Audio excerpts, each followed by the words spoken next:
मित्रों, दृश्य शरीर है, दर्शक मन है और साक्षी आत्मा है।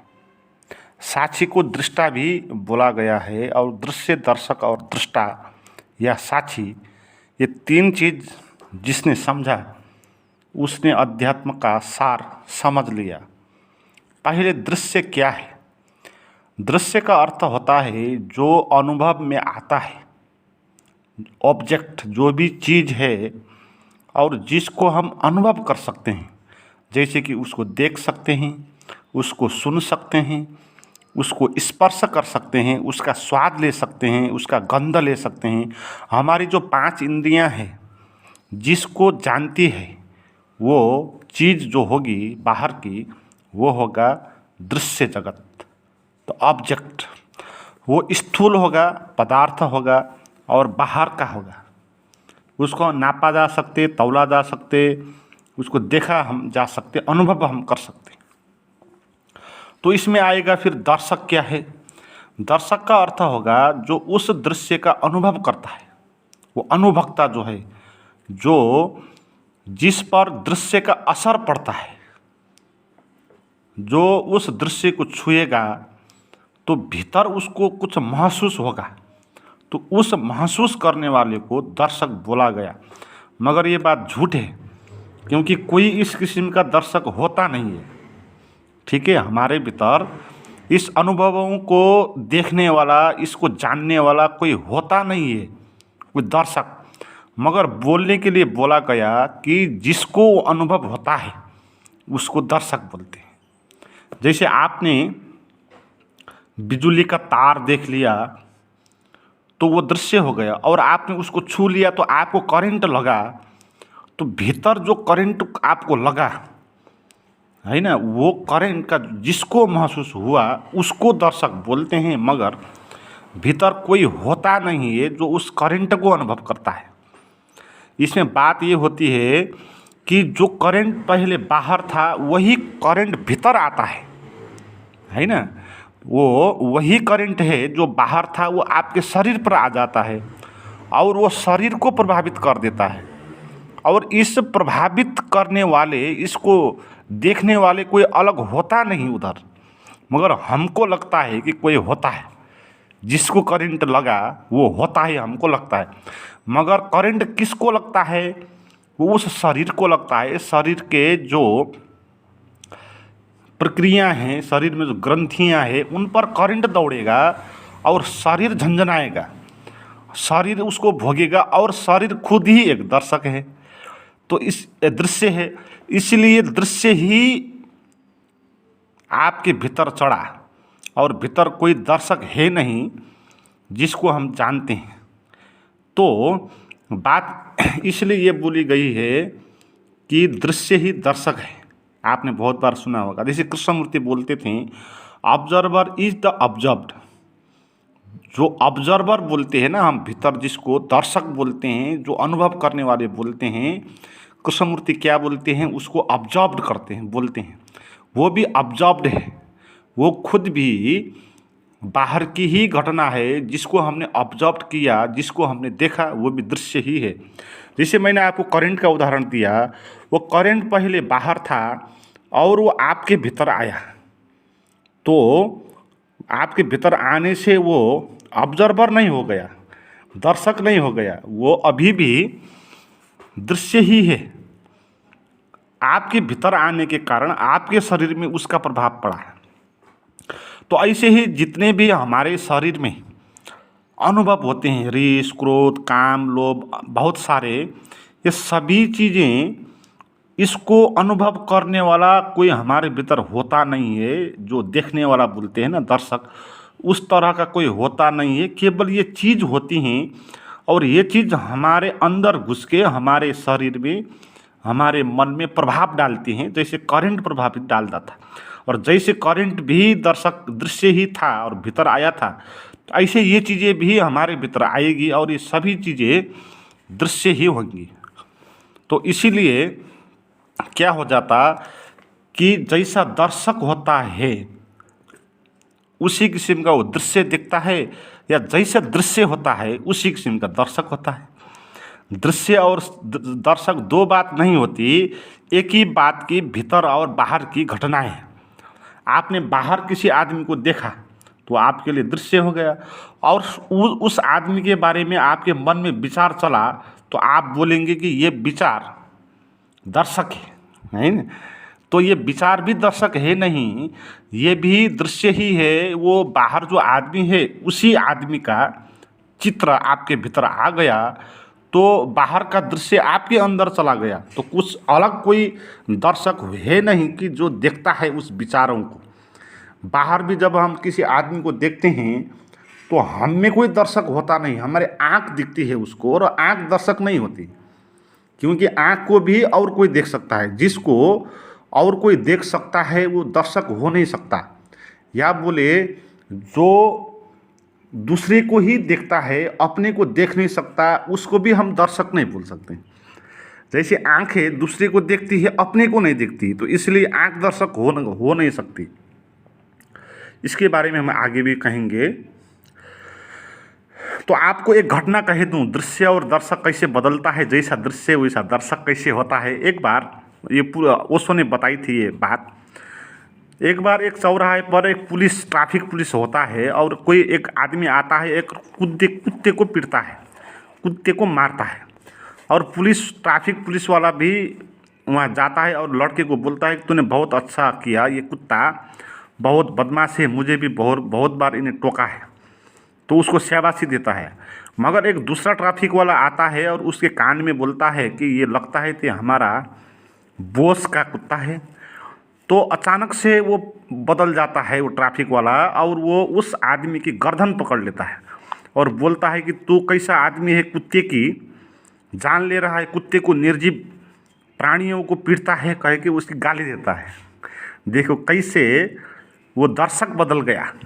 पहले वही बधाई दे रहा था, उसको धन्यवाद दे रहा था, अभी गाली दे रहा है।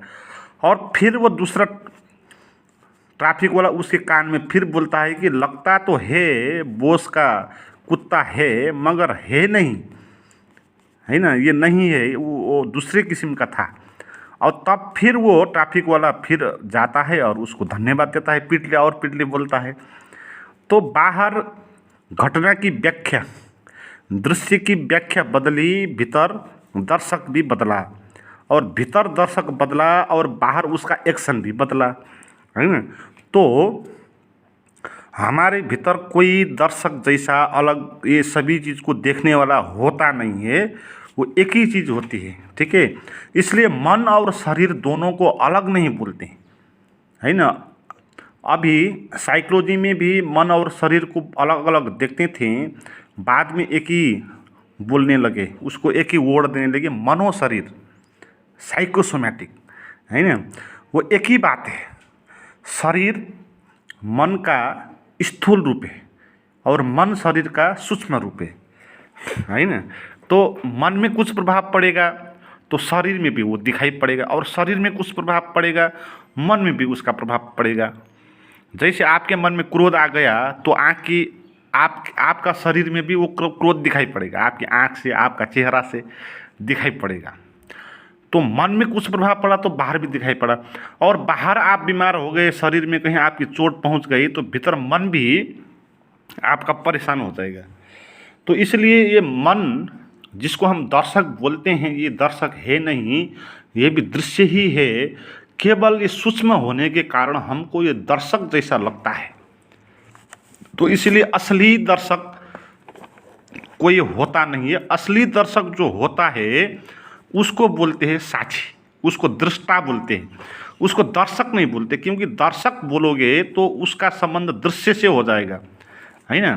तो इसलिए तीसरा शब्द क्या दिया, दृष्टा दिया।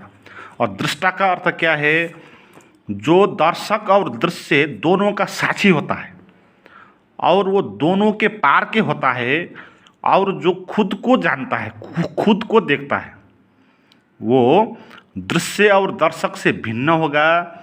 और वो दृश्य और दर्शक किसी को भी नहीं देखेगा, वो देखने वाला है नहीं, वो साक्षी दृष्टा किसी को नहीं देखेगा, वो अपने को देखेगा, वो अपने को जानेगा। जो स्वयं को जानेगा दूसरे को नहीं जानेगा, क्योंकि जो दूसरे को जानेगा वो स्वयं को जान नहीं सकता। जैसे आँख दूसरे को दिखती है, दूसरे चीज़ों को आँख दिखती है, मगर आँख स्वयं को देख नहीं सकती। तो जो चीज़ दूसरों को देखेगी वो स्वयं को नहीं देखेगी, क्योंकि अगर वो दूसरों को देखने के लिए बनाई गई है तो उसका अर्थ है कि वो एक साधन है, वो खुद ही साध्य है नहीं। तो इसलिए वो खुद ही चैतन्य हो नहीं सकती। वो तो एक मशीन के रूप में उसका निर्माण हुआ था ताकि कुछ काम कर सके। इसलिए जैसे मशीन होते हैं ना, सभी मशीन ऐसे ही होते हैं, वो दूसरे के बारे में मज़े से वो देख सकते हैं, सुन सकते हैं, जान सकते हैं, मगर अपने बारे में जान नहीं सकते। तो मशीन और आदमी के बीच ये फर्क है ना। अभी कंप्यूटर कितना आविष्कृत हो गया, कितना बड़ा बड़ा डिवाइस बन गया, प्रोग्रामिंग हम बना सकते हैं, रोबोट बना सकते हैं। तो बहुत चीज़ जो आदमी का मन कर नहीं सकता, उससे भी ज़्यादा फास्ट और कुशल तरीके से करने वाला सिस्टम हमने बना लिया है, जो गलती भी कर नहीं सकता आदमी का जैसा। तो इतना समर्थ दर्शक हमने बना लिया है। आप हमारी भाषा में दर्शक बोल सकते हैं उसको, है ना। तो मगर वो दर्शक है नहीं। वो क्या है कि दूसरों के बारे में जानेगा। कंप्यूटर आपको सभी कुछ बता देगा, केवल एक चीज़ बता नहीं सकेगा कि वो क्या है। कंप्यूटर आपको एक चीज़ बता नहीं सकेगा कि वो क्या है। गूगल आपको सभी कुछ सर्च करके दे देगा, मगर एक बात वो नहीं देगा कि ये गूगल क्या है। गूगल का जो मैं होता है वो मैं क्या है, उस मैं के बारे में उसको जानकारी नहीं होगी। जैसे किसी कैमरा को बोल दे कि कैमरा सभी कुछ आपको दिखा देगी, सभी फ़ोटो खींच लेगी। आप उसको बोल दो कि कैमरा तो अपना फ़ोटो खींच ले, तो अपना फ़ोटो खींच नहीं लेगी, क्योंकि अपना फ़ोटो खींचने के लिए वो अपने से भी पार उसको उठना होगा और वो क्षमता उसके पास नहीं है। अपने का दृष्टा बनने के सामर्थ्य उसके पास नहीं है। तो कंप्यूटर को भी, गूगल को भी अपने का दृष्टा बनने का सामर्थ्य उसके पास है नहीं, दूसरे का दृष्टा वो बनेगी। इसलिए जो चीज़ स्वयं को देखेगी वो क्या होगा, जो यंत्र होगा वो स्वयं को नहीं देखेगी। और जो चीज़ स्वयं के बारे में जानेगी, मैं कौन हूँ, इसका जिसको बोध होगा, उसके लिए कोई दृश्य बचेगा नहीं ताकि वो उसको देख सके। बात ऐसी नहीं है कि साक्षी होता है मगर वो स्वयं को ही जानता है, दूसरों को नहीं जानता, क्योंकि दूसरे को उसको मतलब नहीं, ऐसा है नहीं। साक्षी इसीलिए दूसरे को नहीं देखता, नहीं जानता, क्योंकि दूसरा कोई होता नहीं है। ठीक है, हो तो वो देखे, है ही नहीं। जब आप साक्षी में पहुँचेंगे, दृष्टा भाव में पहुँचेंगे, तो आपके पास कुछ दृश्य नहीं बचेगा, है ना। कुछ दृश्य का अनुभव नहीं होगा। आपको ऐसा अनुभव होगा कि आपने खुद को जान लिया, आपने ये जान लिया कि आप क्या थे, क्या है। वो आप अपने रोशनी में आप ज्वाजल्यमान हो जाओगे, मगर आपको और कुछ पता नहीं होगा। ठीक है, आपको बाहर दिखना पड़ेगा तो इसी आँख से ही दिखना पड़ेगा। आप उस साक्षी की आँख से कहीं कुछ चीज़ नहीं देख पाओगे, क्योंकि देखने वाली यंत्र तो आँख है, साक्षी देखने वाली यंत्र है नहीं।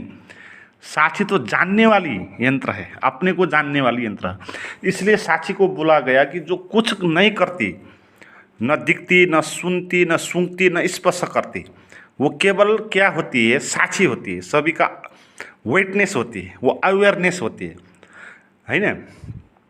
तो जब आप आंख बंद करके ध्यान करोगे तो आपको कुछ भी दिखाई नहीं, आपको ऐसा लगेगा कि शरीर भी है नहीं।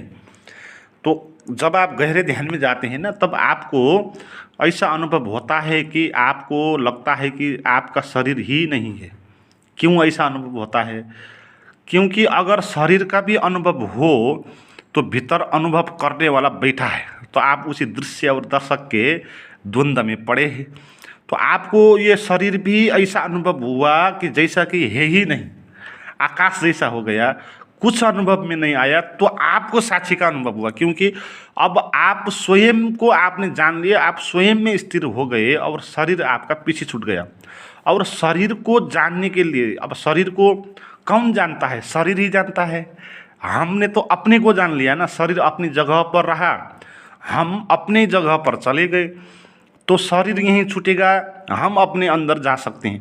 तो जो स्वयं को देखेगा मैं कौन हूँ, जिसको वो पता होगा, उसके लिए दूसरा कोई बचेगा नहीं। न शरीर बचेगा, न मन बचेगा, न समाज बचेगा, न कोई दृश्य बचेगा। सभी दृश्य बंद हो जाएंगे, सभी आवाज़ें बंद हो जाएगी, ये चलती रहेगी। फिर भी इसको ये शरीर का यंत्र जानेगा, आँख देखेगा और देखने वाला कोई होगा नहीं, कान सुनेगा और सुनने वाला भीतर कोई बचेगा नहीं। तो साक्षी क्या है, वो चैतन्य है, इसलिए उसको निरंजन बोला। निरंजन का क्या अर्थ होता है कि जो कहीं पर जुड़ी हुई नहीं है, निरंजन है, जिस पर अंजन या दाग नहीं लगा है।